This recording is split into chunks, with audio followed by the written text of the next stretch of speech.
L'atelier d'usinage est un endroit intéressant et stimulant, mais il n'en demeure pas moins que c'est un endroit excessivement dangereux.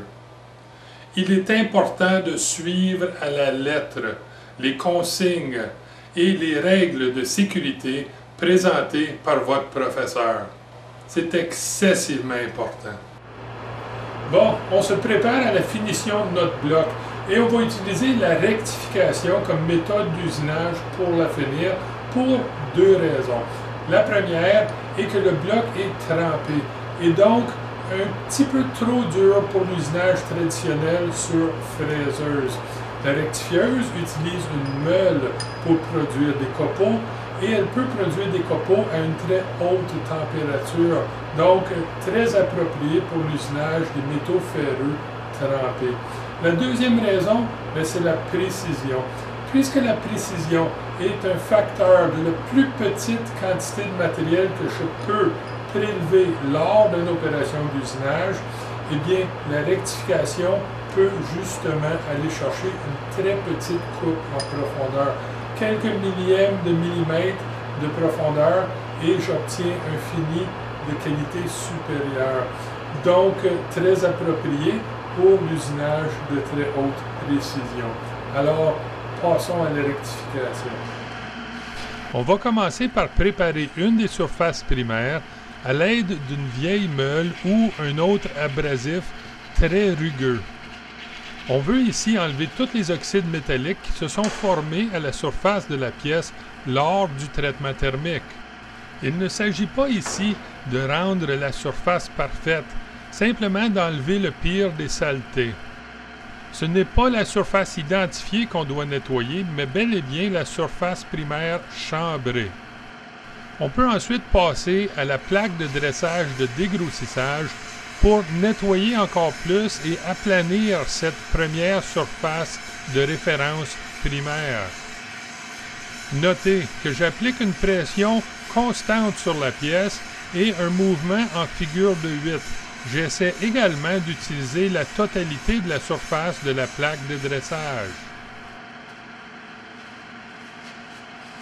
Une fois dressée, je nettoie très bien la pièce. Il ne doit rester aucun abrasif sur la surface avant de passer à la prochaine étape, qui va être la vérification de la planéité de cette première surface de référence.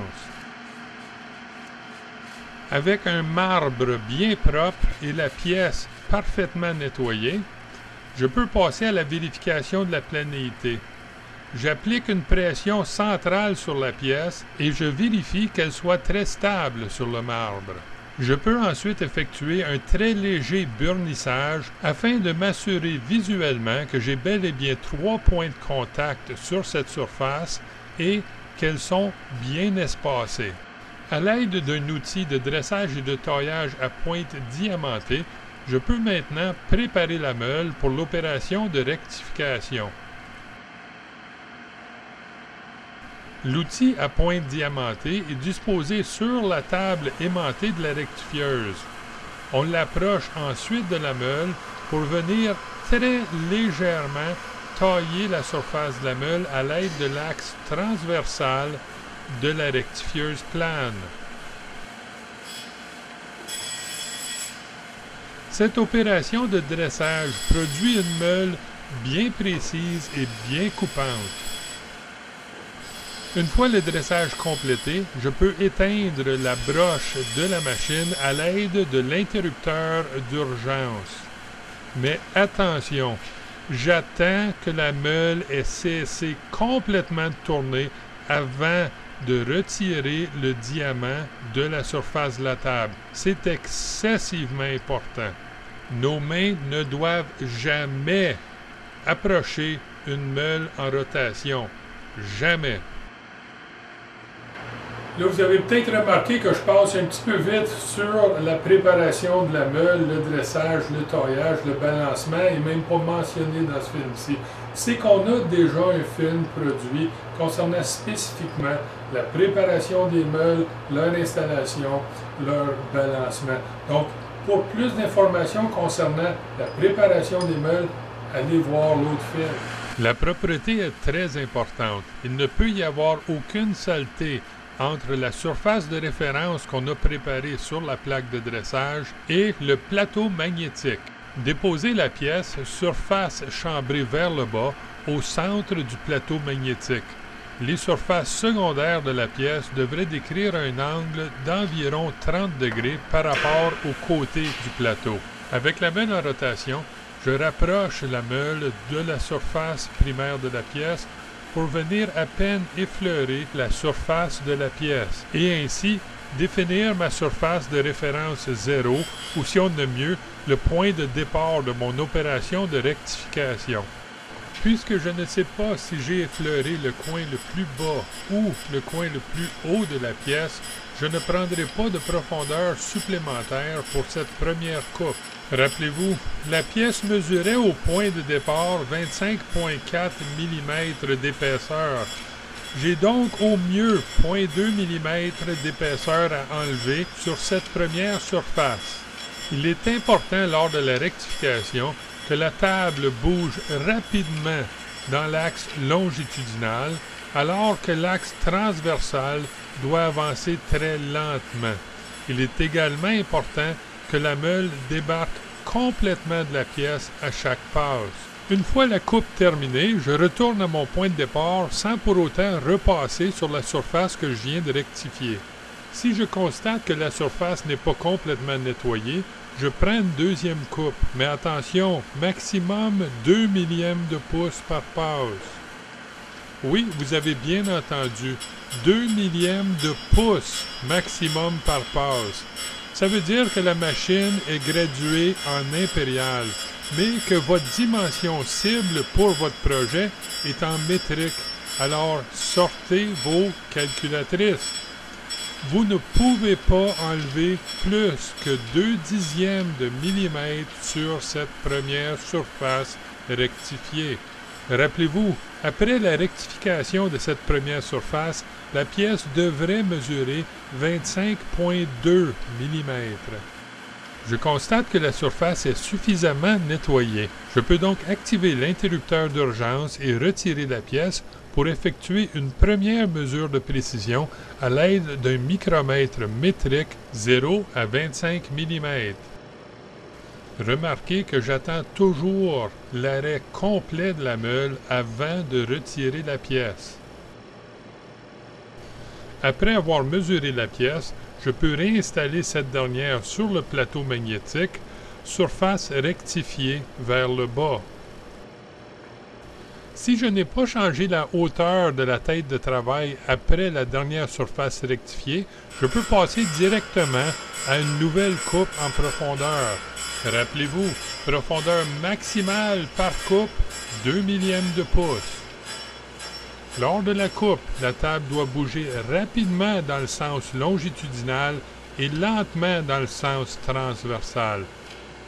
On continue à couper et à mesurer jusqu'à ce qu'on ait atteint l'épaisseur voulue de 25 mm. Une fois complété, on active l'interrupteur d'urgence et on attend. Je le répète souvent, mais c'est crucial. Nos mains ne doivent jamais s'approcher d'une meule en mouvement. On peut maintenant retirer la pièce et l'ébarber à l'aide d'une pierre douce. Une dernière vérification pour s'assurer que la dimension est bonne. Et ça y est, on peut passer à la rectification des surfaces de référence secondaires et tertiaires. À l'aide d'une cale parallèle, d'un équerre précis et des trous chambrés sur notre bloc, on va fixer notre bloc sur l'équerre à l'aide de 2 vis à 6 pans creux M10 par 1.5. Les surfaces primaires que je viens juste de rectifier ne devaient être que parallèles à eux-mêmes. Malheureusement, les surfaces secondaires et tertiaires de notre bloc doivent être parallèles à eux-mêmes, mais ils doivent être également perpendiculaires à toutes les autres surfaces du bloc. Il est donc impossible de les rectifier en les déposant directement sur le plateau magnétique comme on a fait avec nos surfaces primaires.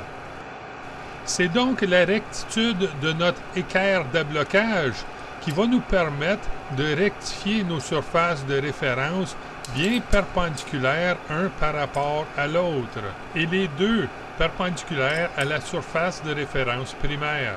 Il est donc crucial que la surface secondaire et tertiaire que l'on rectifiera pour produire les surfaces de référence surplombe les bords de l'équerre d'ablocage. On pourra ainsi rectifier ces deux surfaces sans enlever le bloc de l'équerre. Le bloc sera donc aussi carré que l'équerre d'ablocage. Suite à la rectification des deux surfaces primaires, la meule est probablement due pour un bon dressage. Rappelez-vous, pas plus d'1 millième par passe. 4 ou 5 passes devraient suffire pour lui redonner vie.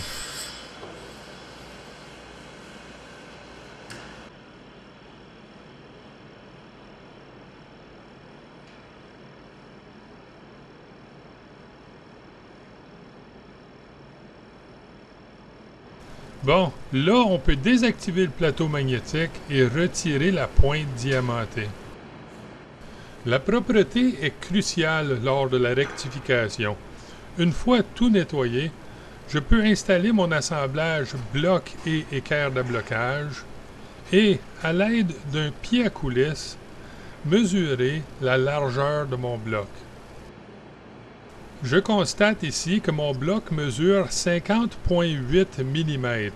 J'ai donc 0,4 mm à enlever par bord pour obtenir un bloc qui mesurerait dans le plan secondaire 50 mm.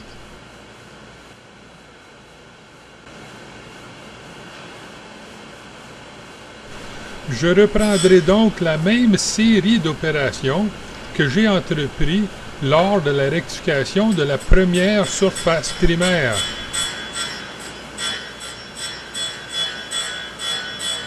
On ne repassera pas à travers toutes les étapes en explication.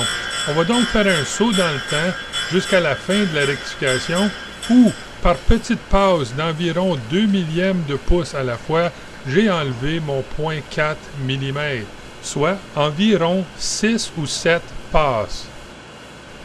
Avec la meule complètement à l'arrêt, il faut être patient, je peux retirer mon équerre d'ablocage, nettoyer le tout et le réinstaller aussitôt pour avoir accès à ma surface tertiaire. Je reprendrai alors toutes les étapes que je viens juste de compléter pour établir ma surface de référence secondaire, mais pour établir cette fois-ci ma surface de référence tertiaire. La seule différence est que je vise une dimension finale de 75 mm. C'est excessivement important de se rappeler lequel des surfaces étaient mes surfaces de référence secondaires et tertiaires. Dans mon cas, je constate que mes deux surfaces de référence sont les surfaces les plus rapprochées de mon chiffre d'identification. Une pièce qui est plus haute qu'elle est large sera instable et donc très dangereuse à retenir sur un plateau magnétique. Elle devra donc être soutenue à l'aide de blocs précis. Cette première rectification de la deuxième surface secondaire ne sert qu'à la nettoyer. Ce que je veux faire ici, c'est produire une surface très précise qui va me permettre d'effectuer une opération de mesure précise pour définir exactement combien de matière qu'il me reste à enlever. Il est très important de se rappeler laquelle des deux surfaces est la surface de référence et ne plus enlever de matière sur cette surface de référence. Toute la matière à enlever le sera à partir de la deuxième surface secondaire, celle que l'on vient juste de nettoyer. Une fois que j'ai défini la quantité de matière à prélever, je vais réinstaller ma pièce surface de référence vers le bas, soutenir la pièce comme j'ai fait lors de la première installation et enlever progressivement l'excédent de matière. il est fortement suggéré, voire recommandé, de remesurer la pièce régulièrement lors de ces dernières quelques coupes. Rappelez-vous, on approche progressivement de notre dimension finale.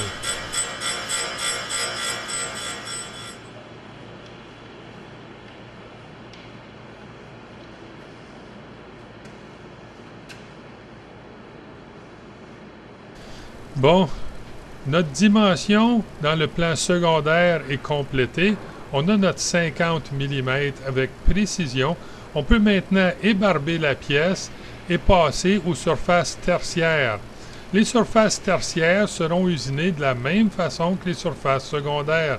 N'oubliez pas, surface de référence tertiaire vers le bas.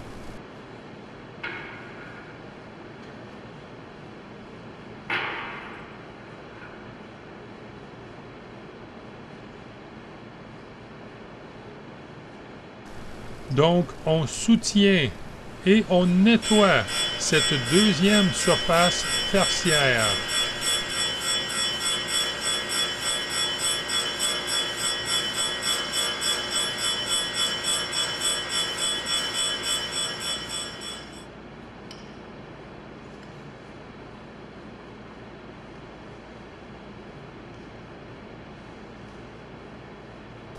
On a maintenant deux bonnes surfaces précises et bien parallèles. On peut donc effectuer une mesure précise pour définir combien de matériel qu'il reste à prélever sur notre deuxième surface tertiaire.